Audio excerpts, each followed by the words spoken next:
about jelly plates and how you can use them in mixed media and what tools work well with them. If the video goes on a bit too long because I've got lots of things to show, I might do a part 2, and then you can go and find part 2 later on, so maybe this one will just be more of an introduction. So what is a jelly plate? If you haven't got a jelly plate, you can get them different sizes on Amazon. This is a jelly plate. It's very flexible, so it's quite thick, as you can see on the bottom, and one side is got dried on paint because I was a naughty person and last time I used it I didn't clean it straight away, but I can still get that off, but I can use the other side for today to demo, and that's fine. So what if you don't have a jelly plate? Well, I think I know somebody has used and said they use a glass tabletop, but then it depends how precious that glass tabletop is to you, because like I'm saying, when you finish you're going to have to like wash that off straight away, the acrylic paint's off. So yeah, so I'm not going to recommend that you do it on a glass table top, but you could, as long as you were prepared not for, you know, for bits of paint to be still left on it and to have to work hard to get those bits of paint off, or do it just straight away before it actually dries. So you can actually get jelly plates which are bigger than this, and you can get ones that are smaller, so it all depends what you wanting to do.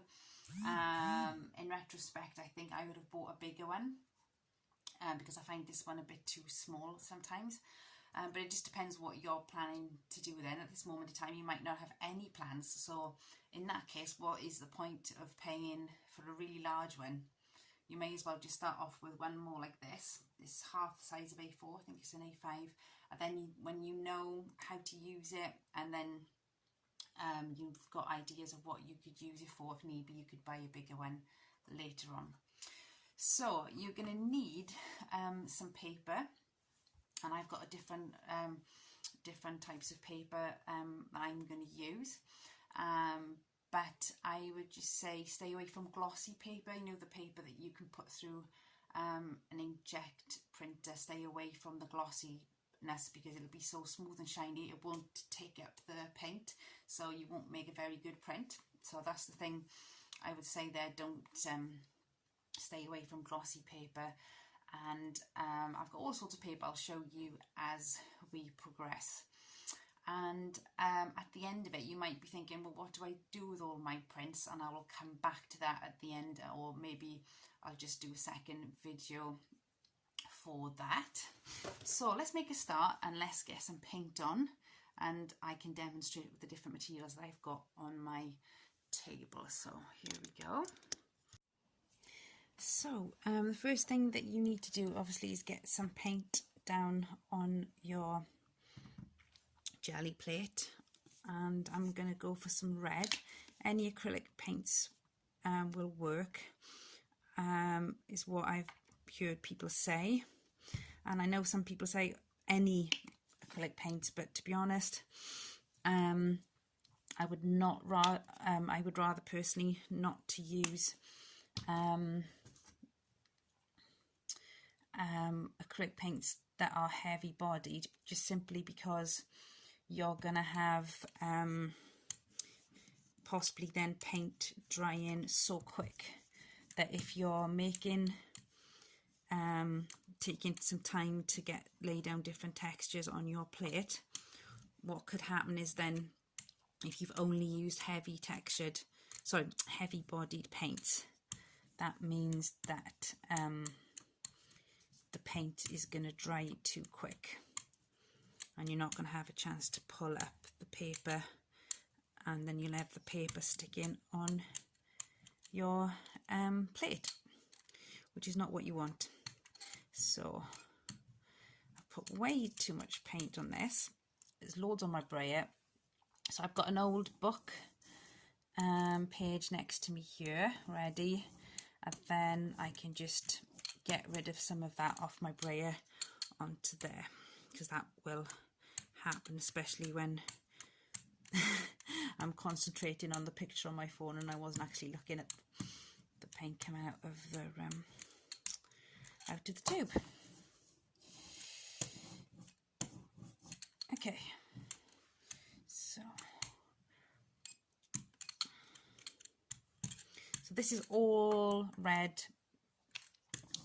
Basically, I've gone over it so many times, it's absorbed the yellow. So if you just want a yellow print, sorry, a red print, then obviously you can go ahead and you can use that.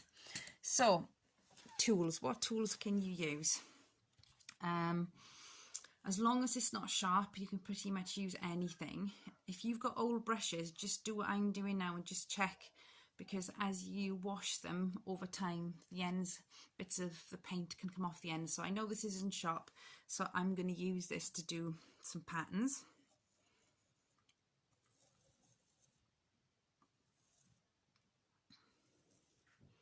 Simple as that.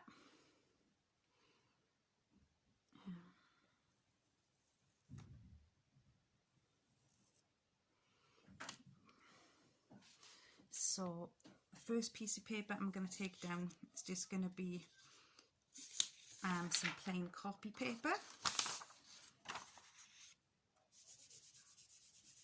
hope you can't hear my dog barking in the background. I think somebody's dropping a parcel off downstairs and he's going bananas.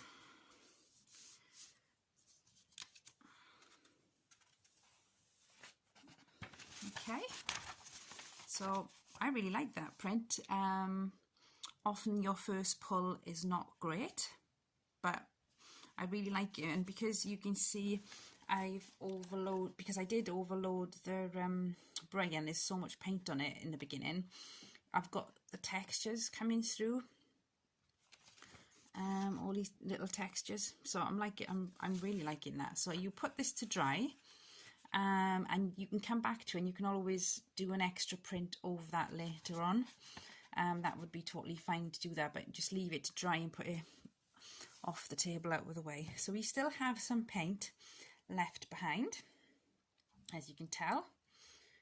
So I'm going to put a little bit of yellow on there, and this time hopefully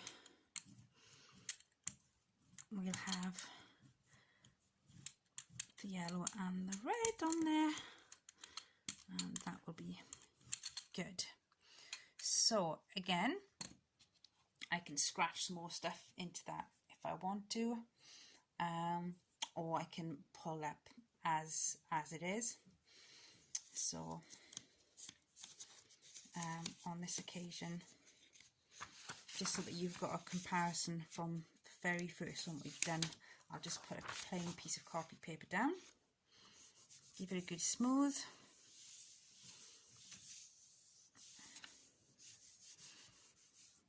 If you ever do this and it's a sunny day, I would say do not do it in your window, because it'll dry out the paper, the paint too quick. So I think, although that's nice, we've got two different tones in there. We have got some of the swirly patterns as before. It's not as interesting as the first one, but it's still good, and it'll probably be good to do another print over the top of that later on. So I'll just lay that to the side for a second. I still have paint on here, so I'm going to add some more layers, and I'm going to bring in a different colour.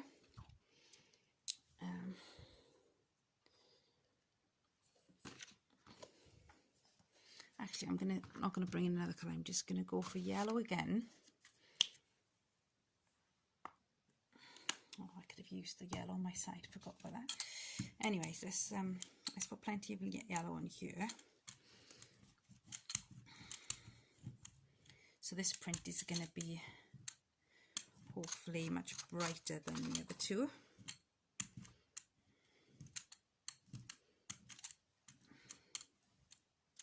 I'm just going to get some of the paint off my brayer on the side by rolling it onto this piece of paper on the side. It's just a book page, there's nothing fancy, and I can then use this later on.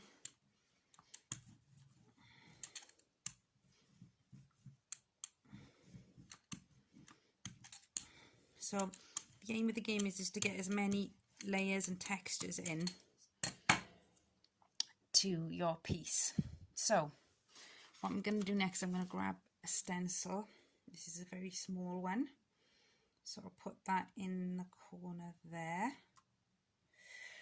and I'm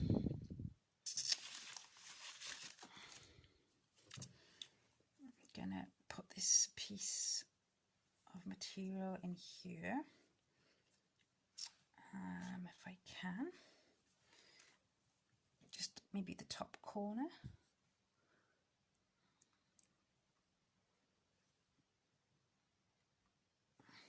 Okay, so let us see. Okay, so we're going to put this one back down on top again.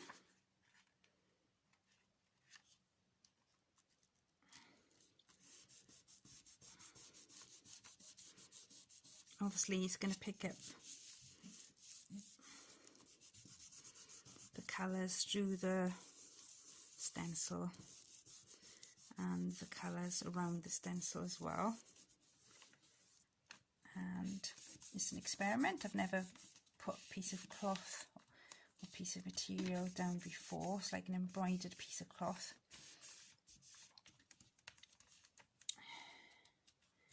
So I've got a mini brayer here, which is dry, it's got no paint on it, so I'm going to run that over the cloth so we can try and pick up the paint underneath.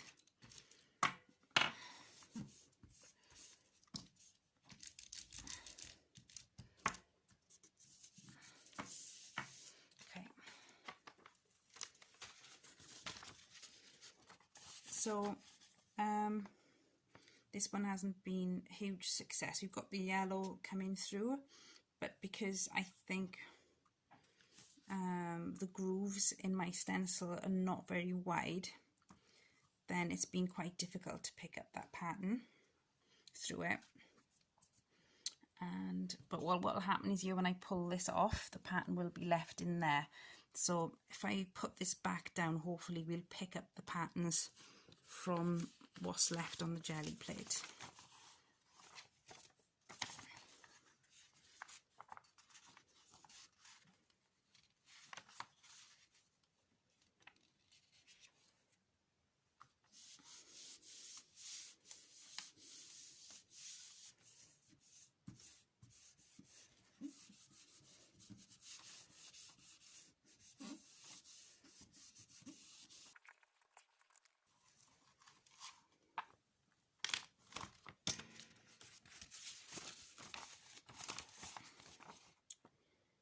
So